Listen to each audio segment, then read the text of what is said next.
Halo teman-teman yang udah pulang hari ini. Halo. Yuk kita sama-sama memuji Tuhan hari ini. Kita mulai ibadah kita.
kasih Tuhan untuk penyertaan-Mu pada hari ini. Kami boleh beribadah di tempat ini ya Tuhan. Sebentar kami ingin memulai ibadah kami Tuhan, biar Engkau yang pimpin dari awal pendengaran hingga akhir ya Tuhan. Dalam nama Tuhan Yesus yang siap memuji Tuhan, katakan amin. Yuk teman-teman boleh sapa kiri kanannya, apa kabar? Halo. Siap memuji Tuhan? Lebih semangat lagi, oke?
Yuk teman-teman, kita siapkan hati kita. Sebelum mendengar firman Tuhan, mari kita angkat pujian ini.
atas segalanya.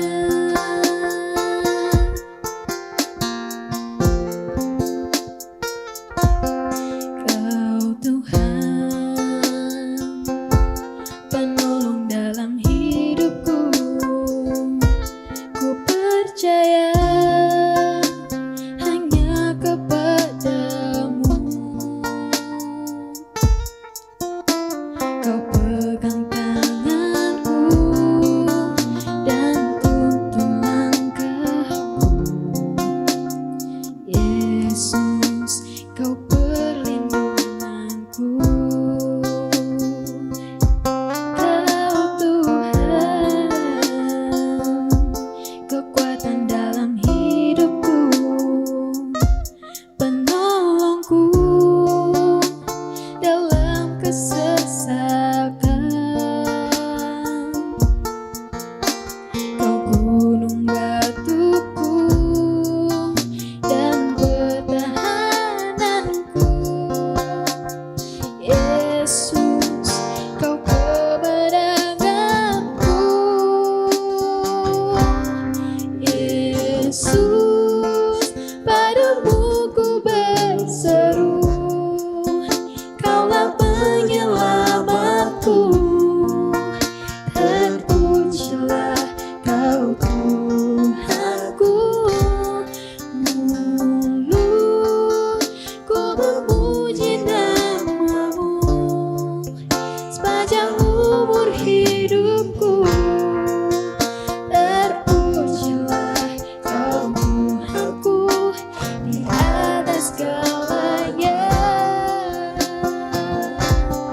Yesus, padamu ku berseru. Kaulah penyelamatku.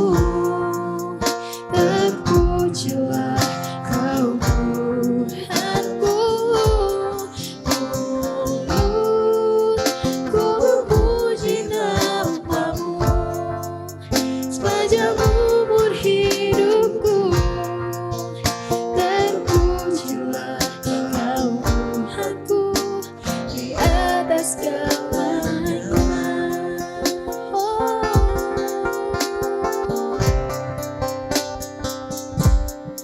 Yesus, padamu ku berseru.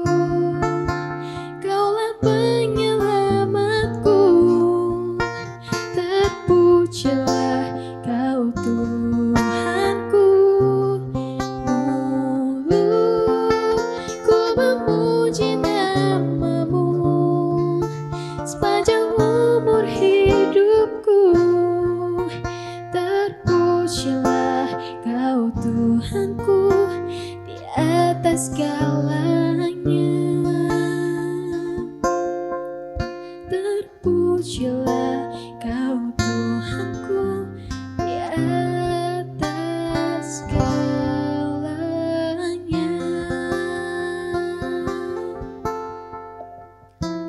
Tuhan, sebentar kami ingin mendengarkan firman-Mu.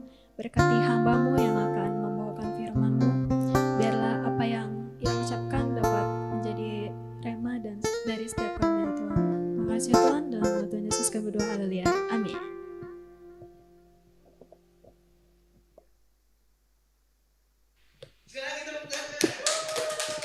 Lima 5.000 orang ada di sini, haleluya. Oke, shalom semuanya, selamat siang semua teman-teman dari JKI Home, House of Messianic Encounter. Gimana kabarnya semua? Iya, luar biasa. Yang paling enggak, Ibu Livi kakinya udah sembuh ya. Ya, karena ada kuasa dalam nama Yesus dan jamu-jamuan. Ya. Kita percaya ya. Karena Tuhan juga bisa memakai jamu-jamuan. Kita percaya bahwa jamu adalah alat Tuhan untuk menyembuhkan kita. So, teman-teman semua, mari kita belajar sesuatu pada pagi hari ini. Kita berharap apa yang kita pelajari bisa memperlengkapi hidup kita untuk hidup membentengi kehidupan kita. Ini kan yang jadi tema kita ya. Bagaimana kita membentengi kehidupan kita. Nah, yuk sama-sama kita buka Alkitab kita dari Mazmur 85 ayat yang ke-8. Mazmur 85 ayat yang ke-8. Atau kalau di Alkitab buku sama Alkitab elektronik tuh beda-beda gitu. Mazmur 85 ayat yang ke-8. Kalau di handphone ayat yang ke-8. Bukan berarti. Ayat yang ke-9 berarti. Kalau di handphone ayat yang ke-8.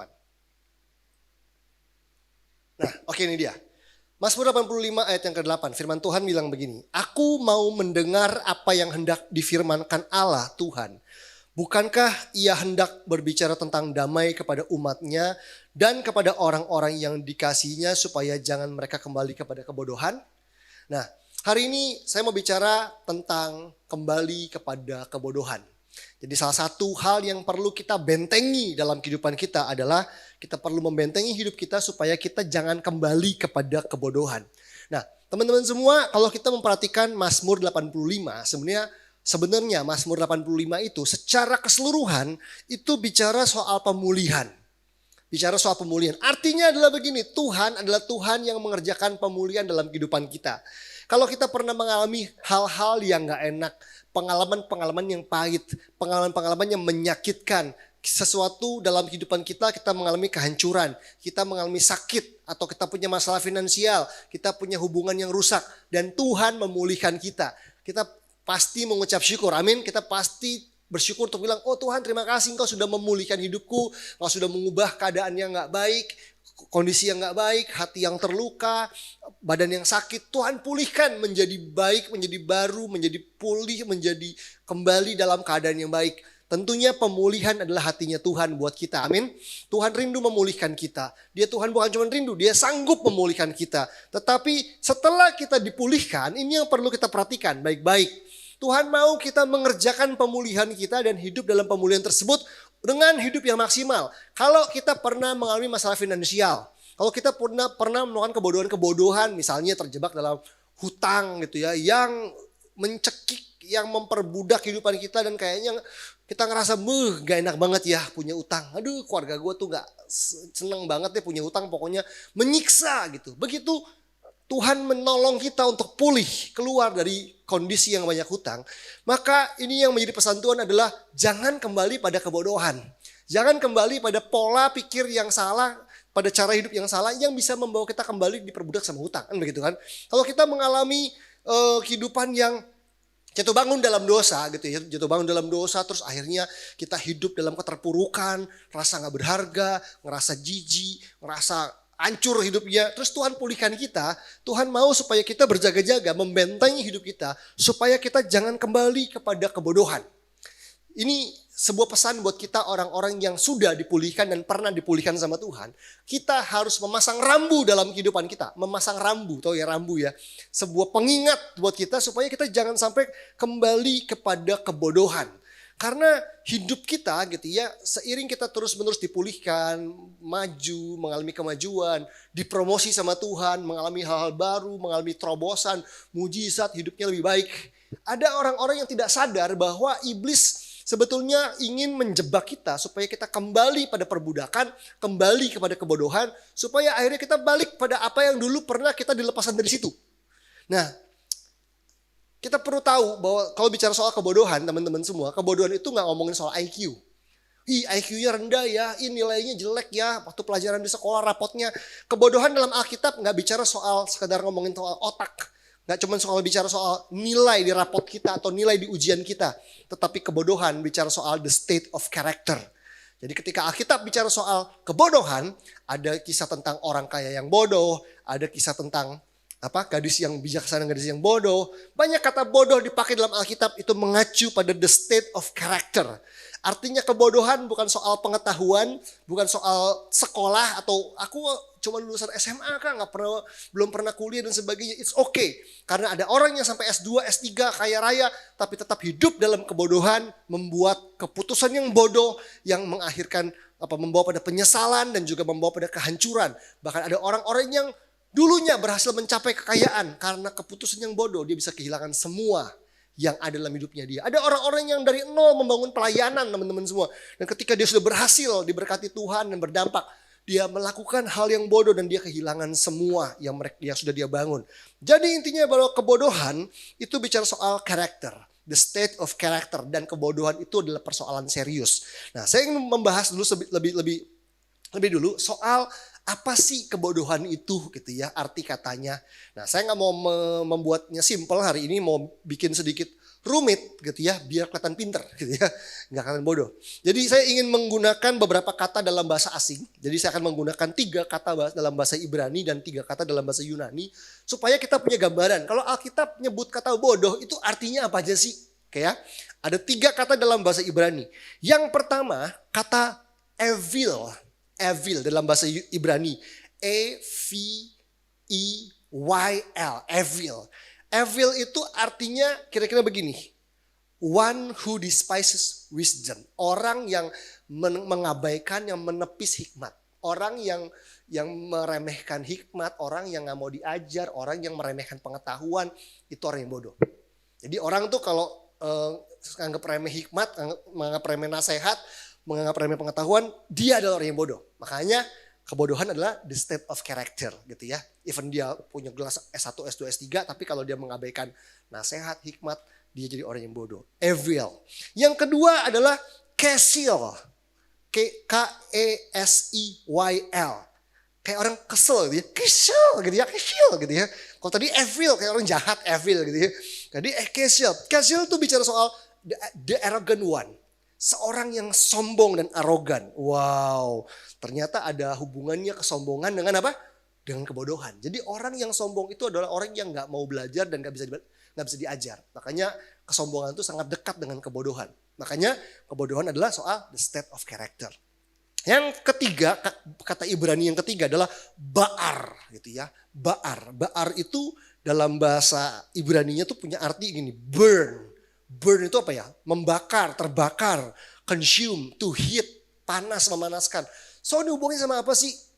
Ternyata ba'ar ini bicara soal burn, terbakar, panas, itu bicara soal hati yang panas, terbakar hawa nafsu. Ternyata kalau kita terbakar oleh hawa nafsu kita atau kita terbakar oleh kemarahan kita, hawa nafsu kita bisa membawa kita pada kebodohan. That's why kebodohan adalah soal the state of character, gitu ya, bicara soal karakter kita. Itu yang pertama dari bahasa Ibrani. Sekarang dalam bahasa Yunani kata bodoh itu yang pertama berasal dari kata apron, A-P-H-R-O-N, apron. Apron itu artinya bisa gini, without reason, seseorang yang melakukan sesuatu tapi nggak ngerti alasannya apa, tujuannya apa. Lu kenapa kebaktian? Nggak ada sih, cuma disuruh temen. Nah, lu kenapa beli mobil atau beli handphone itu? Nggak tahu, lagi tren aja. Jadi orang tuh kalau tidak biasa merenungkan tujuan dan alasan kenapa dia mengatakan sesuatu, kenapa dia posting sesuatu, kenapa dia memutuskan sesuatu, itu jadi orang bodoh. Jadi kebodohan terjadi karena apa? Nggak mikir panjang, nggak memikirkan alasan yang tepat melakukan sesuatu. Apron itu juga bisa berarti senseless. Senseless itu kayak apa ya? Nggak peka gitu. Sense-nya nggak jalan. Nggak peka sama orang lain, nggak peka sama Tuhan gitu. Nggak sadar akan apa ya? Ya gue buat ini karena gue seneng sih. Gue posting ini karena gue seneng sih. Dia nggak tahu bahwa apa yang dia lakukan itu bikin malu keluarga misalnya gitu ya. Itu membuat orang lain atau membuat perusahaan di mana dia bekerja juga dirugikan. Senseless, kebodohan itu bicara soal orang yang tidak punya kepekaan. Acting rashly, jadi apa ya? Bertindak sembrono, kasar, seenaknya, itu juga kebodohan. Ignorant, cuek. Nggak peduli, itu juga bicara soal kebodohan. Apron tuh luas juga, egoistik, orang yang mikirin diri sendiri gitu ya. Itu jadi ternyata orang yang egois adalah orang yang ignorant. Orang yang egois adalah orang yang bertindak semaunya. Orang yang egois dia adalah orang yang senseless, yang nggak care, nggak peduli dampak dari apa yang dia buat tuh ke orang lain. Itu bodoh. Makanya kebodohan adalah state of character. Yang berikutnya kebodohan anoetos. Anoetos artinya not understood, nggak mengerti, tidak punya pengertian. Jadi kalau melakukan sesuatu dia nggak mau belajar untuk memperoleh pengertian, nggak mau belajar untuk ngerti gitu ya. Itu anoetos. Yang terakhir, yang ketiga adalah kata moros. Moros dalam bahasa Yunani itu punya pengertian godless. Godless itu apa ya? Fasik gitu ya. Godless itu artinya tidak bertuhan. Godless itu artinya tidak holy. Termasuk dari kata moros ini muncul kata musterion. Musterion itu dalam bahasa lainnya tuh misteri, hidden things, secret. Jadi ternyata kebodohan itu juga berhubungan dengan mempunyai rahasia atau menyembunyikan dosa. Jadi kalau orang punya kesalahan dan punya dosa terus dia sembunyikan, dia nggak beresin, dia nggak perbaiki, itu juga membawa pada kebodohan. Lihat ya teman-teman, kebodohan itu punya arti yang luas, nggak ada hubungannya sama IQ, nggak ada hubungannya sama lulusan Harvard atau bukan, tapi bicara soal orang yang mengabaikan hikmat dan nasihat, kesombongan, dibakar oleh api asmara lagi, api hawa nafsu gitu ya, dan amarah gitu ya. Bukan asmara, amarah gitu ya. Terus without reason, orang yang senses dan sebagainya. Nah, coba kita lihat lagi Pengkhotbah 10 ayat yang pertama. Coba kita lihat beberapa ayat-ayat yang seru tentang kebodohan. Cek deh, kata bodoh tuh banyak banget di Alkitab. Banyak banget di Alkitab. Banyak banget di Alkitab. Pengkhotbah 10 ayat yang pertama. Lalat yang mati menyebab urapan dari pembuat urapan berbau busuk. Jadi sebuah urapan, minyak urapan yang udah dibuat, begitu kalau ada lalat mati jatuh di dalamnya, ya jadinya urapannya nggak bisa kepake minyaknya gitu ya. Terus demikian juga sedikit kebodohan lebih berpengaruh daripada hikmat dan kehormatan. Coba yang kalimat yang kedua perhatikan. Demikian juga sedikit kebodohan lebih berpengaruh daripada hikmat dan kehormatan. Ini loh firman Tuhan bilang bahwa jangan anggap remeh kebodohan-kebodohan yang kita lakukan di hidup kita. Jangan tolerir gitu, perbaiki, terus perbaiki. Yang namanya bertumbuh itu bukan cuma soal tahu isi Alkitab. Yang namanya bertumbuh itu bukan cuma soal rajin ke gereja. Tapi bertumbuh artinya kita memperbaiki kebodohan-kebodohan kita sedikit demi sedikit sampai kebodohan itu teratasi. Karena kalau nggak diperbaiki sedikit kebodohan aja lebih berpengaruh loh daripada hikmat dan kehormatan. Lebih berpengaruh. Kadang-kadang kita nggak sadar kita melakukan kebodohan-kebodohan yang kita ulang-ulang sampai satu titik kita harus memutuskan kita mau lanjut hidup dalam kebodohan atau enggak. Saya pernah satu momen gitu ya dalam kehidupan saya sebagai pendeta nih hamba Tuhan pengkhotbah, satu kali ngerasa bahwa saya nggak kepengen orang tuh anggap saya bodoh. Jadi kalau saya khotbah, saya lagi diundang khotbah, saya harus bisa menunjukkan bahwa saya pinter gitu ya. Khotbahnya berbobot gitu ya. Khotbahnya dalam gitu ya. Ini kalau ngomong nih orang harus dengarkan saya. Jadi saya tuh coba menggali, coba belajar, coba menyusun gitu ya, coba mencari kutipan-kutipan dalam bahasa Inggris dan semua gitu ya, membuat makin jelimet makin keren gitu ya, makin jelimet makin kelihatan jenius gitu ya. Terus ya udah, mungkin dalam beberapa kasus itu oke. Jadi saya pernah diundang khotbah di pertemuan-pertemuan hamba-hamba Tuhan gitu ya, di kota besar, waktu share, orang kayak ngerasa mantep nih, bagus nih, masih muda tapi isinya dalam. Nah, tapi satu kali saya diminta khotbah di Semarang gitu ya, di Semarang, di satu gereja yang dimana istri saya dibesarkan di situ gitu ya. Nah, wah ini kan ada mertua saya ya gitu ya. Jadi saya harus lebih menunjukkan lagi bahwa saya pinter gitu ya. Jadi saya mulai khotbah dengan semua jurus yang canggih gitu ya, dengan semua statement, dengan semua hal yang yang saya pikir ini kemarin nih waktu gue khotbahin di pertemuan hamba Tuhan, semua orang tuh kayaknya muji gue gitu. Sekarang sikat di sini gitu ya. Terus begitu selesai, biasa kan kalau gereja daerah tuh suka salam-salaman. Kita pendeta tuh selesai khotbah di depan suka nyalamin jemaat. Di situ saya mulai nyadar sesuatu gitu ya, bahwa yang hadir kebanyakan embok-embok gitu ya, disalami gitu ya, embok-embok, oma-oma gitu. Ibadahnya tuh jam 7 pagi teman-teman. Kalau di kota-kota kecil itu ibadah makin pagi makin rame. Jadi jam 7 pagi tuh rame banget, nanti kalau di jam 9, jam 10 itu lebih sepi, sore lebih sepi lagi. Jadi makin pagi itu semakin rame. Jadi waktu salaman saya mulai punya firasat, ini sebenarnya mbok-mbok ini nangkep gak ya gitu ya. Wah gitu, begitu saya masuk mobil, mau pulang gitu, papi mertua saya tuh orangnya cool banget gitu. Tapi hari itu di mobil dia cuma ngomong gini, Fer, dia sendiri kayak gak enak, mungkin malu ya, udah bawa mantunya begitu. Kan harusnya kalau dipuji-puji dia senang. Dia cuma bilang, Fer, kayaknya gak ada orang yang ngerti khotbah kamu. Waduh, itu kayak saya dijatuhin dari langit, ceder gitu. Aduh, hari itu gue bermaksud untuk nunjukin kepintaran gitu kan. Tapi yang nyata ternyata adalah dia cuma bilang gak ada orang yang ngerti khotbahmu gitu.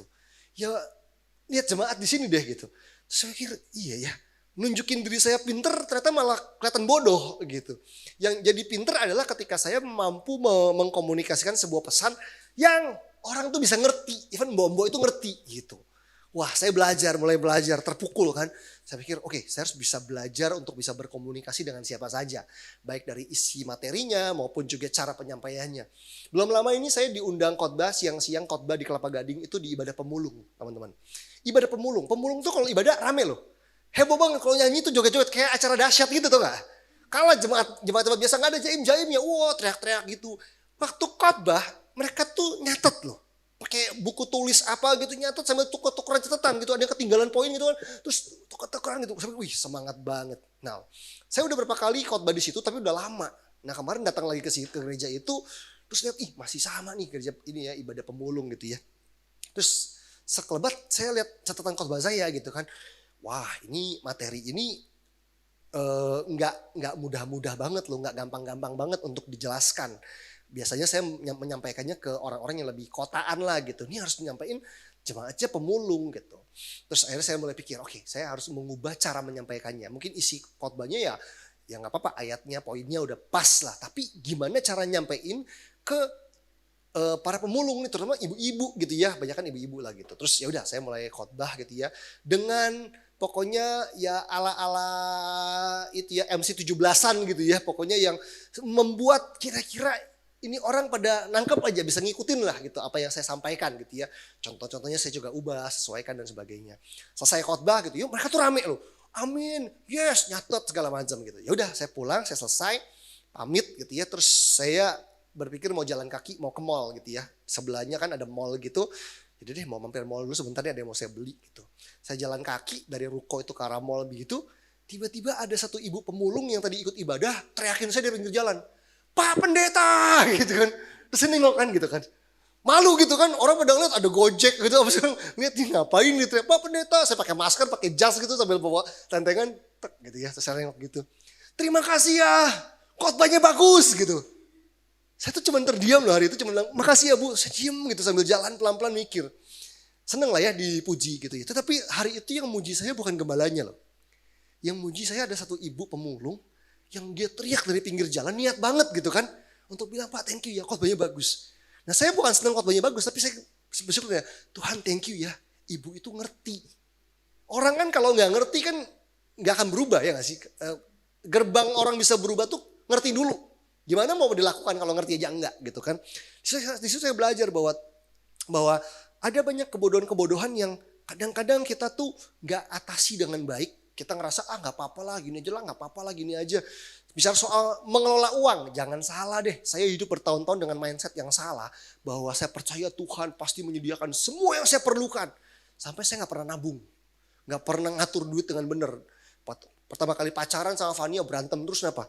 Uang tuh bisa ada banyak, bisa nggak ada. Dengan cepat di rekening saya. Kebanyakan nggak adanya sih sebenarnya gitu ya. Jadi dia bingung kan, dia bilang lu gimana sih? Istri saya adalah orang yang dari muda itu pintar banget ngatur uang. Kalau saya suka memberi alias boros gitu kan. Jadi saya pakai tamengnya dulu, wah kalau lu menabur pasti menuai gitu ya. Sampai nggak bisa bedain itu ayat artinya menabur sama boros udah nggak jelas batasannya gitu ya. Jadi satu kali kita berantem lah, lagi pacaran berantem lah. Intinya adalah, lu kok hidup kayak gitu? Kok lu hidup gak nabung, gak mikirin masa depan dan sebagainya. Bahkan kita menikah tabungannya Fania itu 11 juta, dia udah kerja di bank. Saya tabungannya 500 ribu. Untung terjadi mujizat, kalau enggak gimana tuh gitu ya. Tapi di situ saya belajar keras, karena apa? Karena kami sempat mengalami saat-saat dimana kami gak punya uang gitu. Gak punya uang dan sebagai kepala keluarga gitu kan. Ya intinya harus bertanggung jawab lah dengan semua yang ada dan terjadi. Sampai saya harus belajar menerima bahwa saya harus berubah. Ternyata ada kebodohan-kebodohan dalam pola pikir saya yang gitu ya dibalik tameng ayat-ayat tentang menabur. Ternyata saya nggak pernah menabung, nggak ada keseimbangan. Saya tidak mempersiapkan diri. Seakan-akan dulu saya pikir nabung itu berarti nggak punya iman. Sampai ada seorang hamba Tuhan bilang begini, kalau kamu kelola uangmu dengan baik, ada yang kamu tabur gitu ya. Jadi ada yang di-spend, artinya dipakai untuk kebutuhan sehari-hari gitu ya. Ada yang di-save gitu ya, ada yang ditabung gitu ya. Menabung itu bukan berarti kamu gak punya iman, kata hamba Tuhan ini. Menabung ini artinya gini, kamu percaya bahwa Tuhan akan pakai kamu di masa depan. That's why kamu menabung, karena percaya bahwa ada sesuatu yang besar yang Tuhan kerjakan di masa depan. Kalimat itu tiba-tiba ngubah aja gitu kayak, iya ya. Kok selama ini gue merasa gue rohani ketika gue gak punya uang, percaya ntar Tuhan cukupin, percaya Tuhan pasti cukupin gue dan sebagainya. Begitu punya anak, begitu punya dari nggak punya kendaraan, punya motor, punya mobil. Teman-teman tahu ya kalau punya motor, punya mobil gitu ya, kita nggak cuma hidup gitu doang loh. Itu motor harus diservis, mobil juga sama. Waktu punya motor masuk bengkel gitu ya, ngecek 300.000. Pertama kali gitu kan. Begitu punya mobil, awalnya cuman kayaknya ada mau ganti oli doang deh. Kayaknya mau ganti oli doang. Begitu diperiksa, ada ininya rusak, ada ininya perlu diganti, keluar 1,5 juta. Gitu ya. Tiba-tiba, nah paling pusing adalah kalau nggak punya tabungan gitu kan, nggak punya dana darurat dan sebagainya. Jadi tiba-tiba di bengkel gitu ya, di bengkel tuh penuh tekanan, penuh amarah, penuh kebingungan, penuh pertanyaan Tuhan kau di mana dan sebagainya. Padahal kenapa kemarin dapat duit nggak nabung gitu kan? Saya sampai belajar bahwa ya ampun Tuhan, ternyata kemarin ini kalau saya berjaga-jaga, kalau saya perbaiki cara hidup saya, sebenarnya saya bisa nabung loh. Sebenarnya saya bisa loh kemarin tuh. Biasanya saya suka sadar begini teman-teman, kalau lagi pelayanan ya, diundang khotbah, apalagi kerja di mall gitu ya, terus kita habis khotbah dapat persembahan kasih gitu ya. Waduh, itu kayaknya ingin menebus seluruh kelelahan hari itu pelayanan dengan beli catai, makan dimsum semua gitu, justru habis semuanya. Dan akhirnya nggak punya tabungan, nggak bisa investasi, nggak punya planning keuangan yang baik dan sebagainya. Sampai saya sadar bahwa saya harus punya asuransi, saya harus siapin sendiri, saya harus siapin ini itu dan sebagainya. Belajar dari mana? Dari kebodohan yang terjadi. Karena ternyata sedikit kebodohan aja lebih berpengaruh loh daripada hikmat dan kehormatan kata firman Tuhan. Nah, oke, coba kita lihat teman-teman. Sekarang saya mau membahas ada setidaknya 3 aja deh. Ada 3 hal aja yang bisa menjadi penyebab kebodohan. 3 aja dengan cepat. Sebenarnya ada lebih daripada itu, tapi 3 aja. 3 hal yang bisa membuat kita masuk dalam kebodohan. Oke, yang pertama, coba kita buka Ayub 5 ayat yang kedua. Ayub pasal yang kelima ayat yang kedua. Ini ayat-ayatnya coba kita lihat beberapa ya. Ini poin yang pertama. Coba kita lihat Ayub yang kelima ayat yang kedua. Firman Tuhan bilang gini, sesungguhnya orang bodoh dibunuh oleh sakit hati dan orang bebal dimatikan oleh iri hati. Jadi poin yang pertama yang menyebabkan kebodohan namanya sakit hati. Dikatakan bahwa orang bodoh dibunuh oleh sakit hatinya.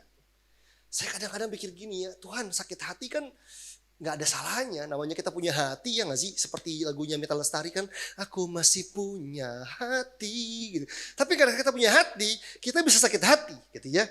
Nah ternyata gini, intinya gini kan, sakit hati sebenarnya awalnya gak apa-apa. Artinya kalau ada orang melukai kita, minjem uang gak dibalikin, kita difitnah, kita dilukai. Siapa sih yang bisa mencegah? Gak bisa kan? Tapi setelah kamu sakit hati, kamu ngapain kan gitu kan? Setelah kamu terluka, kamu ngapain? Kamu punya pilihan. Saya sering bilang begini, terluka itu atau sakit hati itu sebenarnya nggak dosa, tetapi tidak mengampuni itu dosa. Kenapa sih terluka itu nggak dosa? Ya karena kita nggak bisa mengendalikan. Misalnya saya lagi jalan di depan Pademangan ya, Pademangan, Jelambar gitu. Toto keserempet ada orang naik motor ugal-ugalan terus saya keserempet terus saya luka gitu. Kan saya nggak bisa mengendalikan kan. Saya bukan Spiderman yang punya insting Toto bisa lompat begitu nggak karena serempet kan nggak bisa.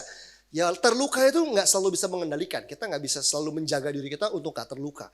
Tapi setelah terluka pilihannya apa? Mau diobatin atau enggak?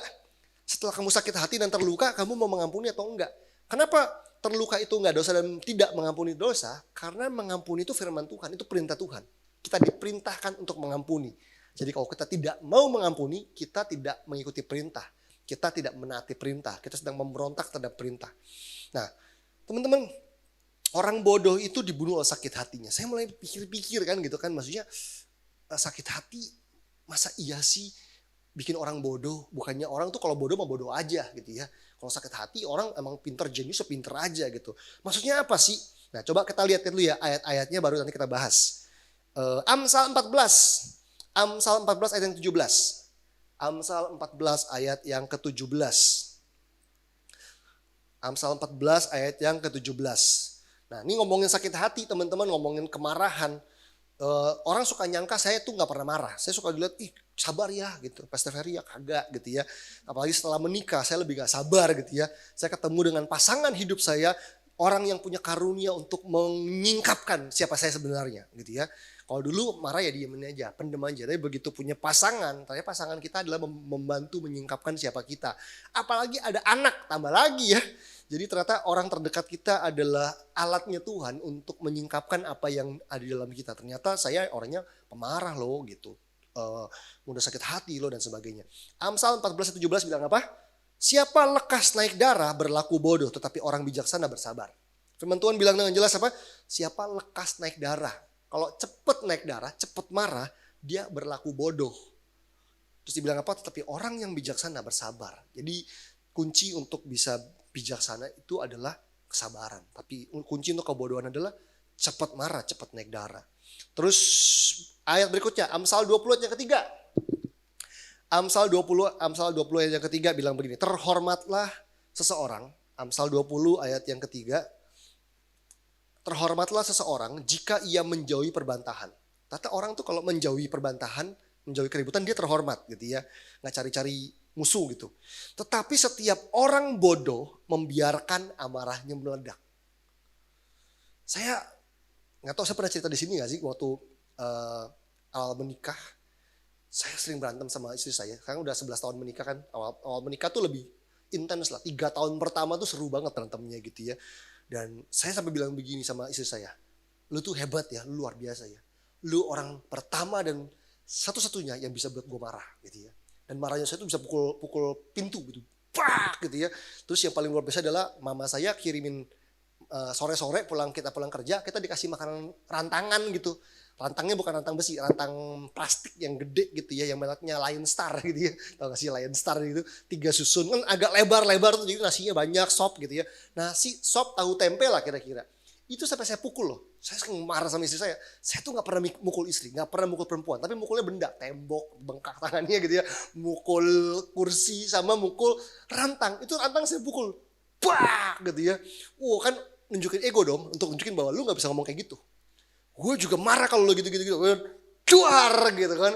Itu rantang langsung berhamburan. Yang namanya nasi putih, tahu tempe, sampai sop dan sayap ayamnya gelundung sampai kolong meja. Itu sayap ayam yang pucet itu kan ala-ala sop gitu kan.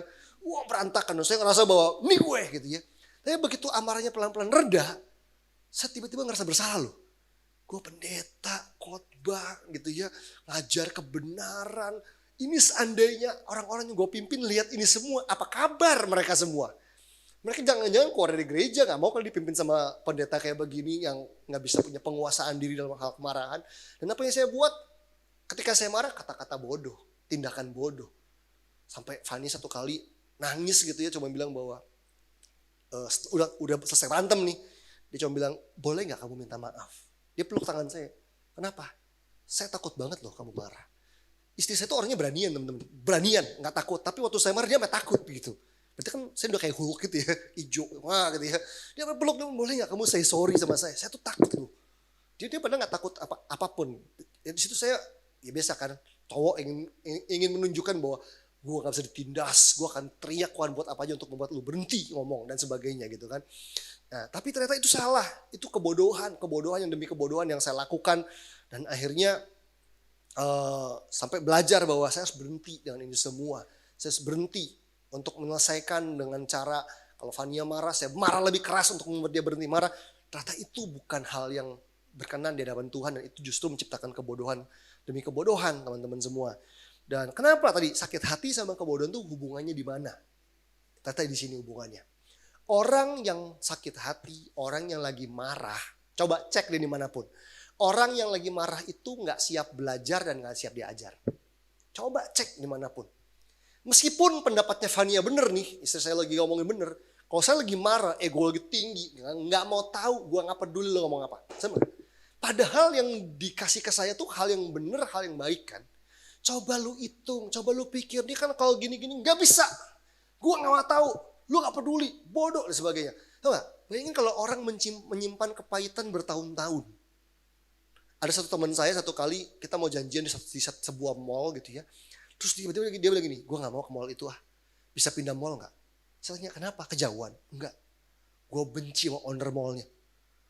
Pemilik mallnya, dia benci sampai dia gak mau injak satu mall di Jakarta. Gue bilang, lu lebay amat. Dalam arti, apa hubungannya itu pemilik juga gak peduli. Lu ada di situ juga dia, lu juga gak kenal gitu ya dan sebagainya gitu. Tapi ada orang-orang yang hanya karena dia sakit hati sama seseorang. Tahu gak teman-teman kalau sakit hati gini ya. Misalnya gini, saya sakit hati sama Firdi, sama Pastor Firdi nih. Semua yang dia suka saya gak suka. Orang tuh kalau sakit hati temennya gitu kan. Kalau lu suka dimsum, gue gak suka dimsum gitu ya. Gitu kan. Untung gini ya, untung kalau lu suka cewek, gue gak suka cewek. Jangan ya, moga-moga itu gak terjadi gitu ya. Nah, maksudnya saya ngerti ya. Maksudnya gini, orang tuh kalau sakit hati tuh suka nyari lawannya gitu. Orang yang dia benci suka apa, dia suka cari lawannya. Bener gak sih? Pokoknya kenapa? Bawaannya gitu. Kayaknya kalau lu begini, gue gak mau ininya gitu. Nah kenapa kalau orang sakit hati itu jadi bodoh? Karena gak siap diajar, mengeraskan hati, nutup hati. Itu sebabnya sakit hati itu sangat dekat dengan kebodohan. Makanya orang kalau mau dengar suara Tuhan, mau dipulihkan, mau bertumbuh, dia harus bereskan sakit hatinya supaya dia gak tinggal dalam kebodohan. Apalagi kembali sama kebodohan. Nah, itu yang pertama. Yang kedua, selain sakit hati, ini yang kedua. Amsal 26 ayat yang ke-11. Amsal 26 ayat yang ke-11. Amsal 26 ayat 11 firman Tuhan bilang begini, seperti anjing kembali ke muntahnya, demikianlah orang bebal yang mengulangi kebodohannya. Ini hal yang perlu kita bentengi hidup kita. Yang pertama dari sakit hati, yang kedua dari yang namanya kebebalan. Jadi dikatakan anjing kembali kepada muntahnya, seperti itu orang bebal yang mengulangi kebodohannya. Tahu gak sih orang bebal itu apa? Simpelnya begini, orang bebal itu adalah orang yang udah tahu ini salah, dia tetap buat, dia tetap lakukan. Dia gak mau dengerin nasihat. Orang bebal itu kayak begitu. Nah, dibilang orang bebal itu adalah orang yang akan mengulangi kebodohannya. Udah tahu itu gak bekerja, udah tahu itu nggak works, dia tetap lakukan. Pernah dengar sebuah cerita begini nggak? Ada satu orang, dia kerja di sebuah perusahaan IT, dia sudah kerja 10 tahun. Gajinya sama jabatannya segitu-gitu doang. Udah 10 tahun kerja, dari awal masuk tuh posisinya di situ, gajinya segitu. Dia protes, dia bilang, Pak, saya ingin naik gaji dan saya ingin dipromosi. Saya nggak terima. Kenapa? Karena saya sudah berpengalaman 10 tahun. Tolong saya dipromot, jangan nggak adil gitu dong. Bosnya cuma bilang begini, no, kamu nggak punya pengalaman 10 tahun. Loh, mana bisa? Saya udah kerja 10 tahun. No, kalau lihat dari sekarang, kamu tuh tidak mengalami kemajuan, even kerja 10 tahun. Nggak maju-maju hidupnya, nggak maju-maju pekerjaannya. Jadi kamu adalah orang yang punya pengalaman 1 tahun diulang 10 kali. Ngerti ya? Jadi pengalaman dia tuh bukan pengalaman orang kerja setahun, cuman diulang gitu ya 10 kali. Jadi kamu kerja 10 tahun, pengalamanmu, kemampuanmu di situ doang. That's why kamu nggak akan dapat tambahan lebih soal promosi, soal gaji dan sebagainya. Karena kamu cuma lama kerjanya, tapi sebenarnya kemampuanmu di situ doang. Kamu orang yang kerja setahun, pengalamannya setahun, cuma diulang 10 kali. Jadi kayaknya kerja 10 tahun tuh.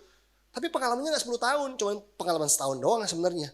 Nah teman-teman, itu orang yang bebal. Orang yang bebal adalah orang yang tidak mau belajar. Dan bahkan saya harus belajar untuk bisa belajar dari siapapun. Orang yang lebih junior, dari Adriel anak saya, harus bisa belajar dari hal apapun. Karena orang kadang-kadang gini kan, oh aku mau dengerin nasihat kalau yang dengerin aku atau yang ngomongin itu Pastor Philip Mantova, Pastor John Mogi, siapa lagi lah, Jeffrey Rahmat gitu ya. Orang-orang yang besar, masalahnya orang-orang yang besar tuh mungkin gak ada di hidup kita. Yang ada bahkan orang-orang yang sederhana, orang-orang yang kita kenal apa adanya. Bahkan orang-orang yang kadang-kadang kita gak look up, karena gitu doang hidupnya. Tapi orang tuh kalau rendah hati dia bisa belajar dari manapun. Saya ingat banget sebuah ilustrasi gitu tentang cangkir dan teko gitu ya. Teman-teman kalau mau minum teh gitu ya di restoran dimsum kan kita suka mesen itu ya. Mesen itu dong Chinese tea, Kuan Yin tea, chrysanthemum yang dikasih teko sama cangkir kecil kan gitu kan. Nah kalau kita nuang posisi cangkirnya ada di bawah ya nggak sih? Cangkirnya di bawah, tekonya di atas kan? Karena apa? Berkat pengetahuan semua turunnya ke tempat yang lebih rendah. Jadi orang tuh kalau rendah hati, dia akan bisa terisi hidupnya. Coba sombong, cangkirnya di atas, tekonya di bawah. Emang bisa begini airnya? Gak bisa gitu. Makanya orang tuh kalau sombong, dia kosong. Kelihatannya aja kayaknya hebat, tapi kosong. Tapi orang kalau rendah hati, dia bisa belajar dari siapapun, dari momen apapun dia bisa belajar. Nah ini yang kita harus protect hidup kita dari ini teman-teman. Jangan sampai kebebalan menghalangi kemajuan. Apalagi ini masih muda-muda nih kan. Wih, cewek-cewek ini kan luar biasa ya. Ya cowok cuma 2 lah gitu ya. Tapi intinya bahwa gini teman-teman, semakin kita ikut Yesus, hidup kita nggak boleh stuck. Kita harus terus mengalami progres, kemajuan demi kemajuan. Apalagi kita hidup di kota besar, kita nggak tinggal di desa, pengetahuan ada di mana-mana. Kita harus bisa mengalami kemajuan, tapi yang menghalangi kemajuan adalah kebebalan. Kita nggak bisa maju dalam iman, dalam karakter, dalam pelayanan, dalam karir. Kalau kita jadi orang yang bebal. Terus Amsal 15 ayat yang kelima. Amsal 15 ayat yang kelima firman Tuhan bilang begini. Amsal 15 ayat yang kelima. Firman Tuhan bilang orang bodoh menolak didikan ayahnya. Orang bodoh itu apa? Menolak didikan. Tetapi siapa mengindahkan teguran adalah bijak. Jadi jangan menolak didikan, jangan menolak koreksi. Kalau bahasa Inggris, correction. Jangan menolak correction, karena correction itu menghasilkan kebijaksanaan, menghasilkan pengharapan. Berikutnya Amsal 14 ayat yang ke-8. Amsal 14 ayat yang ke-8. Firman Tuhan bilang begini. Amsal 14 ayat yang ke-8. Mengerti jalannya sendiri adalah hikmat orang cerdik, tetapi orang bebal ditipu oleh kebodohannya. Jadi orang bebal itu ditipu oleh apa? Oleh kebodohannya. Dia ngerasa dia pinter, dia ngerasa dia paling hebat, dia ngerasa kayak nih gitu ya. Sama kayak ketika saya waktu itu merasa bahwa nih khotbah gue nih genius nih anak Jakarta gitu ya. Tapi gak ada yang ngerti satupun. Amsyong deh pokoknya gitu ya. Dan setelah sekarang mengubah pendekatan dengan cara-cara yang ternyata bisa loh khotbahnya lebih dalam gitu ya. Tapi jemaat di daerah bisa ngerti, bisa. Saya cari caranya, gimana ya cara menyampaikannya ya supaya sesuai lah gitu. Dan akhirnya sekarang diundang terus kan setahun 2-3 kali datang ke sana karena sudah menemukan cara yang pas gitu dan gak malu-maluin. Nah itu yang kedua soal kebebalan. Yang terakhir 2 Tawarikh 16 ayat yang ke-9. 2 Tawarikh 16 ayat yang ke-9. Ini adalah penyebab kebodohan yang harus kita jaga dalam hidup kita. Jangan sampai ini terjadi, kita harus membentengi hidup kita dari hal ini gitu ya. 2 Tawarikh 16 ayat yang ke-9. Firman Tuhan bilang gini, karena mata Tuhan menjelajah seluruh bumi untuk melimpahkan kekuatannya kepada mereka yang bersungguh-sungguh hati terhadap Dia. Dalam hal ini engkau telah berlaku bodoh. Oleh sebab itu, mulai sekarang ini engkau akan mengalami peperangan. Coba kita lihat ayat ini ya teman-teman ya. Firman Tuhan bilang bahwa mata Tuhan menjelajah seluruh bumi. Menurut Google, luas permukaan bumi kita kira-kira sekitar 510 juta kilometer persegi katanya. Kira-kira segitu. Dia bilang mata Tuhan tuh menjelajah seluruh bumi untuk melimpahkan kekuatannya. Dia bukan cuma ingin memberikan kekuatannya, dia ingin melimpahkan kekuatannya. Kepada mereka yang bersungguh-sungguh hati terhadap Dia. Dari 7,7 miliar manusia, Tuhan cari orang yang bersungguh-sungguh hati kepada Tuhan untuk melimpahkan kekuatannya. Terus dibilang ini, dalam hal ini engkau telah berlaku bodoh. Oleh sebab itu, mulai sekarang engkau akan mengalami peperangan. Artinya kan begini, harusnya ada peperangan-peperangan yang mungkin gak perlu terjadi di hidup kita. Tapi karena kita bodoh, akhirnya kita jadi terpaksa harus mengalami peperangan-peperangan tersebut. Gitu ya. Ada konflik-konflik, ada masalah-masalah yang mungkin harusnya gak perlu terjadi dalam hidup kita. Kalau kita gak ladenin, kalau kita gak terjebak dalam pertempuran yang salah. Saya suka istilah ini, choose your battle. Dalam hidup kita ini jangan biarkan waktu terbuang sia-sia. Choose your battle. Tidak semua pertempuran perlu diladenin. Tidak semua hal perlu diladenin. Satu kali ada seorang teman saya chat saya, WhatsApp saya. Dia hamba Tuhan juga, aktif di sosmed. Dia chat saya bilang gini, bro sibuk gak? Enggak sih, lagi habis makan malam, saya bilang gitu. Kenapa? Jadi gini, gue tuh udah 3 hari gak bisa tidur. Mau konsultasinya sama lu nih katanya. Dia bilang gitu. Oh iya kenapa? Saya bilang gitu. Terus dia memulai dengan pertanyaan begini. Lu pernah punya haters gak di sosmed? Dia tanya saya, lu pernah punya haters gak di Instagram? Saya bilang kalau haters mungkin gak ada kali ya. Iya sih lu orang baik-baik. Enggak. Tapi kalau yang nyebelin ada aja gitu. Yang komen-komen nyebelin tuh 1-2 adalah gitu. Ada gitu. Tetapi gak tahu ya, gue gak bisa bilang haters karena gak seterkenal itu juga mungkin ya. Tapi ada gitu. Terus temen saya itu kirim screenshot. Jadi dia Instagram dia, kolom komentarnya dia screenshot terus dia kirim gitu. Nih, ada satu orang komenin postingan gue terakhir nih katanya. Pokoknya dibilang sesat lah apalah. Pendek sih komentarnya cuma 3-4 kalimat paling gitu ya. Terus dibilang gara-gara ini teman saya gak tidur 3 hari teman-teman. Gak bisa tidur 3 hari gara-gara komenan satu orang. Terus saya buka Instagramnya dia, saya lihat akunnya, akun bodong juga. Gak ada followers, gak ada postingan jelas. Terus dia tanya gini, terus lu ngadepin yang begini-begini gimana biasanya? Terus saya bilang, kalau gue gak pernah ladenin, gue bilang gitu. Gak apa-apa tuh gak diladenin. Ya gak apa-apa gitu. Ya gue takut nanti dikira sombong. Gini loh, saya cuma bilang gini loh. Kalau yang komen itu jelas siapa orangnya, identitasnya, dia mengenalkan diri dengan baik, atau dia sahabat gue, berbeda pendapat, dia kasih masukan yang baik. Gue akan denger, gue akan bersedia berdiskusi. Tapi kalau akunnya gak jelas, begitu komen langsung marah-marah tanpa paham dulu postingan isinya apa, captionnya apa, ya gue gak ladenin lah gitu. Ya kenapa? Karena choose your battle. Jangan terjebak sama pertempuran yang salah. Ini orang kasih komentar begini gak berniat untuk memperjelas. Karena saya pernah nih ada satu quote saya dicomot sama akun lain. Tapi dia bilang, dia pension saya. Jadi dia ambil sama akun lain. Terus ada orang mempertanyakan gitu. Ini maksudnya gimana ya? Gitu. Sampai saya di DM secara pribadi sama orang tersebut. Saya jawab panjang lebar. Saya bilang thank you ya buat pertanyaannya. Saya pikir setelah saya baca ulang ternyata caption saya kurang jelas. Dan saya harus menjelaskannya bertanggung jawab. Jadi maksud saya tuh begini. Terus saya DM, terus saya jawab juga di kolom komentar. Ternyata orang itu seneng. Dan saya bilang, nah kalau yang begitu saya ladenin, saya bilang gitu. Karena niatnya baik gitu ya. Dia ingin klarifikasi dan kalau saya salah saya minta maaf juga. Tetapi kalau kagak jelas, itu tadi choose your battle. Nggak semua pertempuran perlu diladenin. Nanti malah jadi kegiring pada pertempuran yang ini malah tambah gak bisa tidur kan gitu. Nah di situ teman saya mulai, oh gitu ya, iya gitu. Karena nggak semua pertempuran itu perlu diladenin. Dan ketika bicara soal peperangan, ternyata kalau kita berlaku bodoh, kita jadi kejebak sama peperangan-peperangan yang mungkin nggak porsinya kita, bukan bagiannya kita teman-teman. Jadi paling menyedihkan tuh kalau gini, ini pertempurannya kita nggak mau hadepin. Tapi bidang yang bukan pertempuran kita malah masuk ke sana, kan itu bodoh kan? Harusnya hadapin pertempuranmu dan jangan hadapin pertempuran yang bukan pertempuranmu lah begitu. Dan di sini dikatakan bahwa salah satu yang menyebabkan kebodohan adalah ketika kita nggak bersungguh-sungguh hati sama Tuhan. Jadi bicara soal sungguh-sungguh hati itu bukan cuma hari Minggu. Bukan cuma kebaktian atau pelayanan. Tapi saya percaya bahwa setiap hari kita harus bersungguh-sungguh sama Tuhan. Amin.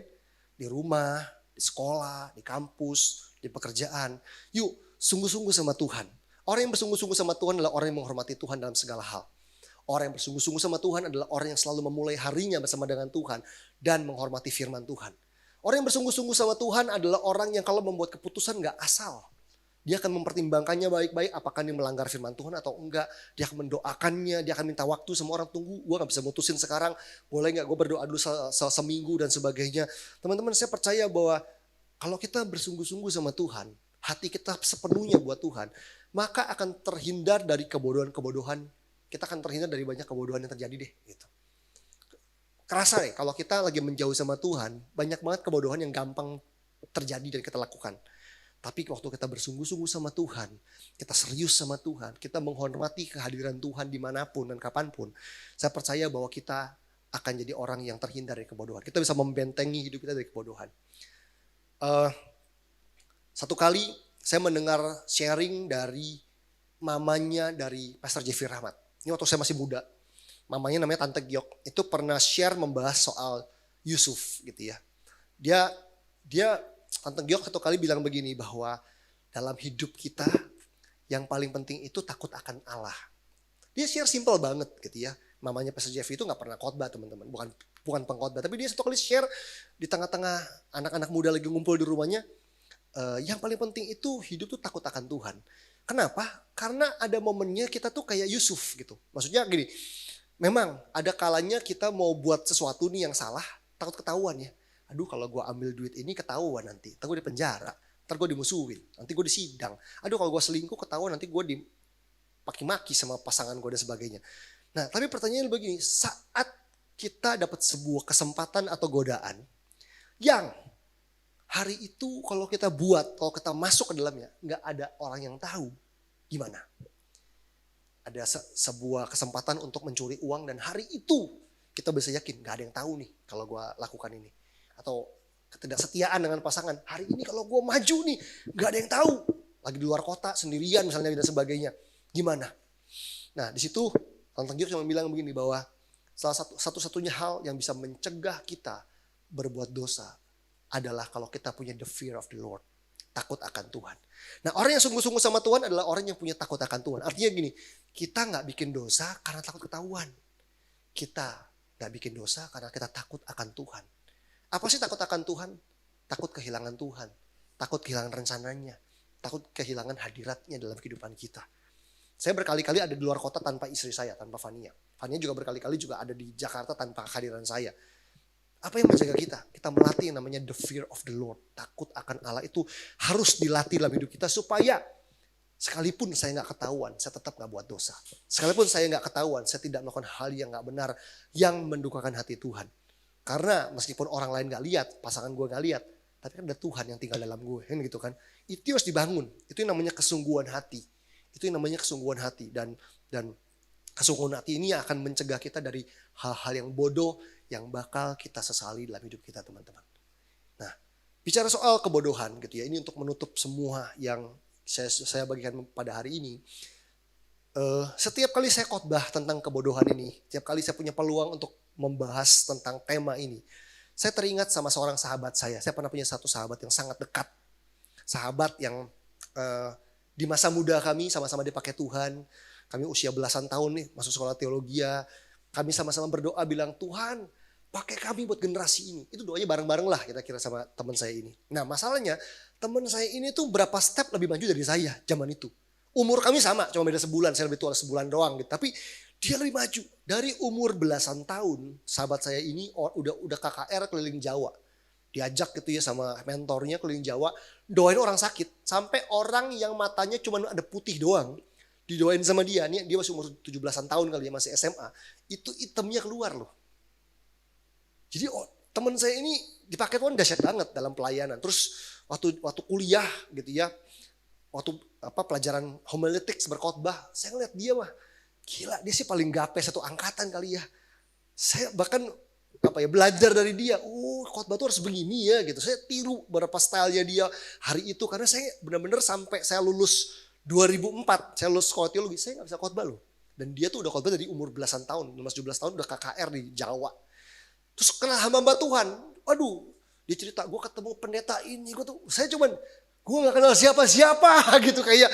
Aduh pokoknya gue jauh. Kita sahabatan makan bareng tapi jauh banget. Dia udah di mana saya di mana gitu. Tapi dia sahabat yang baik.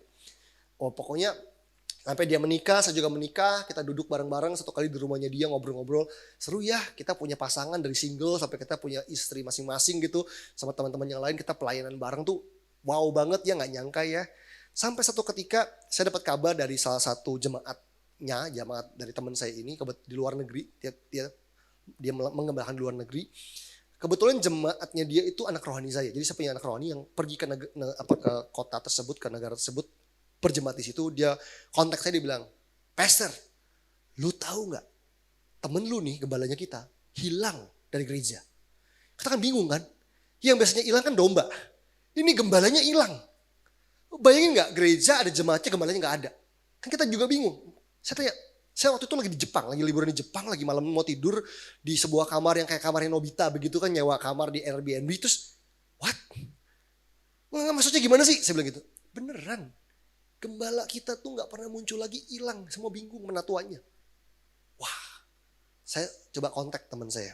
Karena hampir tiap bulan kami teleponan biasanya. Terus saya mulai chat gitu, gak dibales. Berhari-hari gak dibales, gak dibaca gitu ya. Saya coba miss call, coba telepon, gak diangkat juga. Itu saya ingat momen itu saya di Tokyo lagi di Jepang, lagi liburan. Dan saya Uber dia tuh 3 tahun lamanya. 3 tahun ngechat, voice note, gak pernah dibales gitu ya. Sampai setelah 3 tahun dia mulai bales.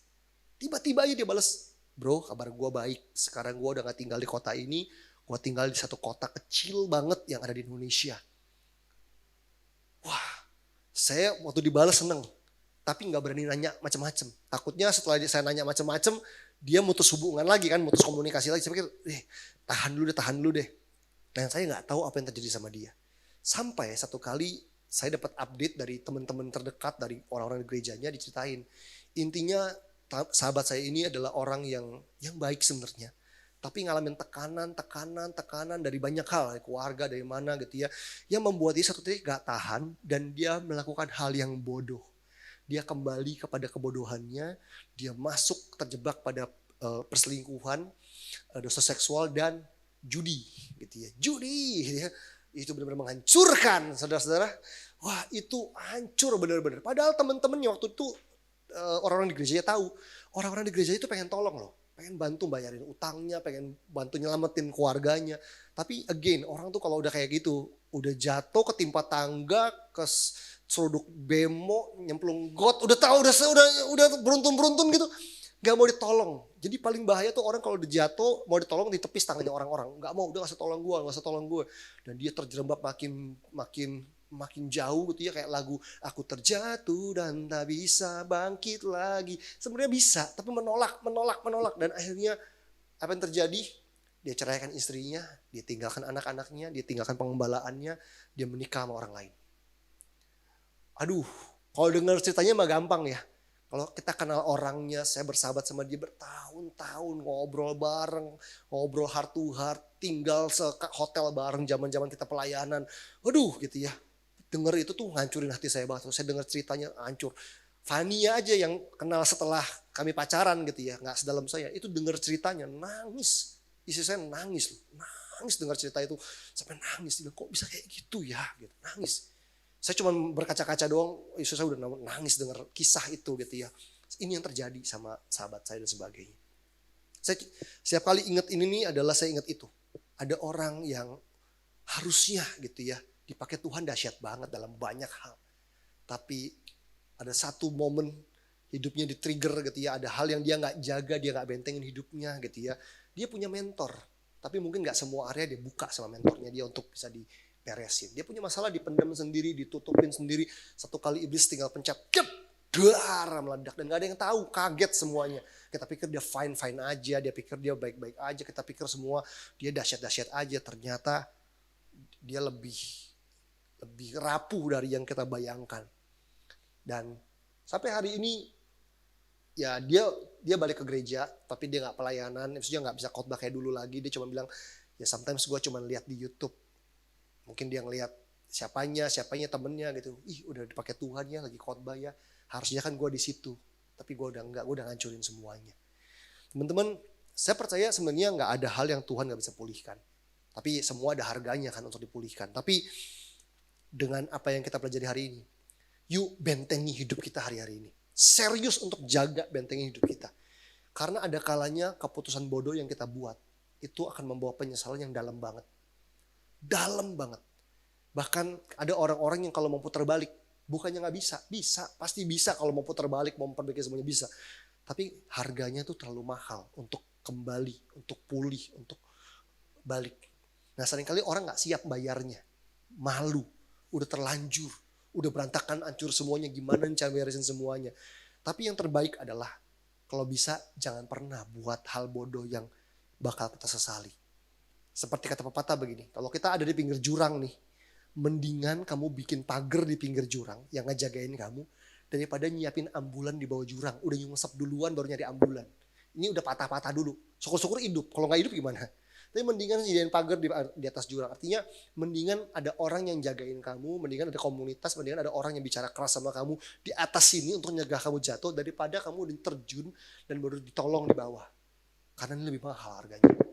So mungkin itu aja yang saya ingin bagikan pada hari ini dan berdoa supaya kita semua sejak sekarang bentengin hidup kita. Kenapa? Karena perjalanan kita, journey kita masih panjang banget. Pastikan kita jadi orang-orang yang finishing well. Menyelesaikan semua yang Tuhan mau dalam hidup kita dengan baik. Dan hidup kita bisa meninggalkan legacy, meninggalkan warisan yang berharga buat orang-orang yang ada di bawah kita. Baik anak kita, cucu kita, maupun juga orang-orang yang kita muridkan, kita mentor, dan kita pimpin. Amin. Yuk kita berdoa teman-teman semua, tundukkan kepala kita, datang sama Tuhan. Kita buka hati kita. Bapa, kami percaya bahwa hidup kami masih panjang. Di hadapan kami terbentang perjalanan panjang kerohanian kami bersama dengan Tuhan.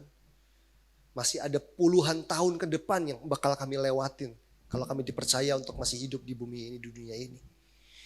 Tapi satu hal yang kami mau belajar hari ini adalah ajar kami, bantu kami untuk membentengi hidup kami.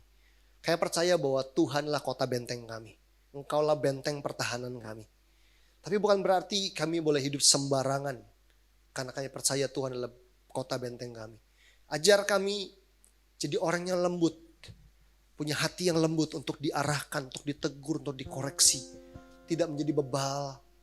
Tidak menjadi orang yang kehilangan kesungguh-sungguhan hati sama Tuhan. Tidak menjadi orang yang membiarkan sakit hati dan hati kami jadi keras karena sakit hati. Bapak, kami hari ini belajar bahwa kebodohan adalah soal state of character. Kebodohan adalah soal hati. Biar hati yang bodoh diubahkan sama Tuhan. Biar kami berbalik dan bertekun dalam firman Tuhan dalam kebenaran supaya hati kami jadi hati yang bijaksana. Roh Kudus berkati kami semua anak-anakmu, terutama anak-anak mudamu yang ada di tempat ini yang kami tahu dalam masa muda mereka, masa depan mereka masih panjang.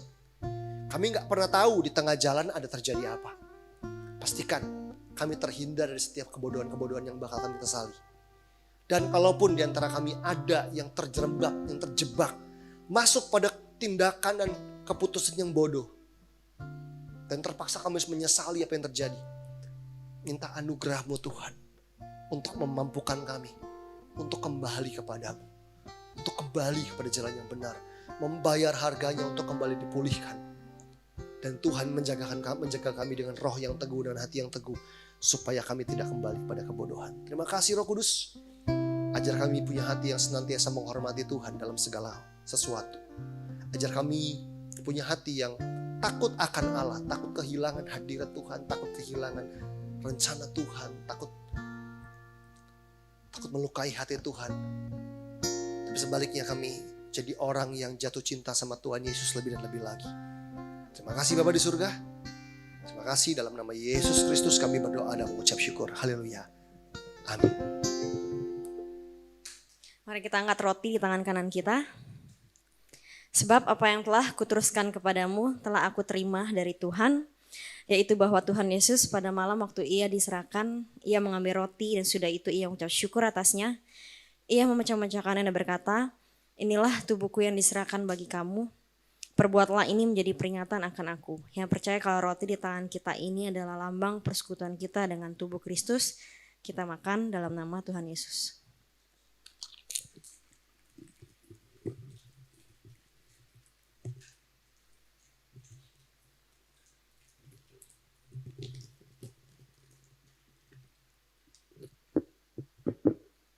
Kita angkat cawan di tangan kanan kita.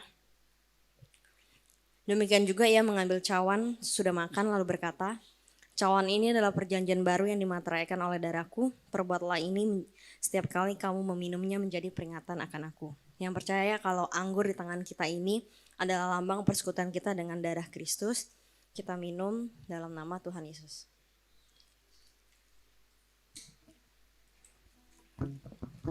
Mari anak-anak ini sayang Tuhan, kita nyanyikan doa berkat.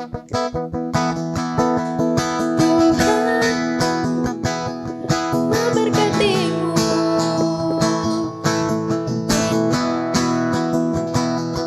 melindungimu, Dia menyinarimu dengan wajah-Nya dan memberikan kasih karunia. Tuhan mengharapkan wajah-Nya dan memberi damai sejahtera.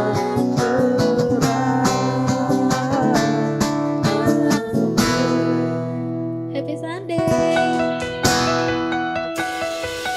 Tuhan memberkatimu. Tuhan melindungimu. Dia menyinarimu dengan wajah-Nya dan memberikan kasih karunia. Tuhan menghadapkan wajah-Nya dan memberi damai sejahtera.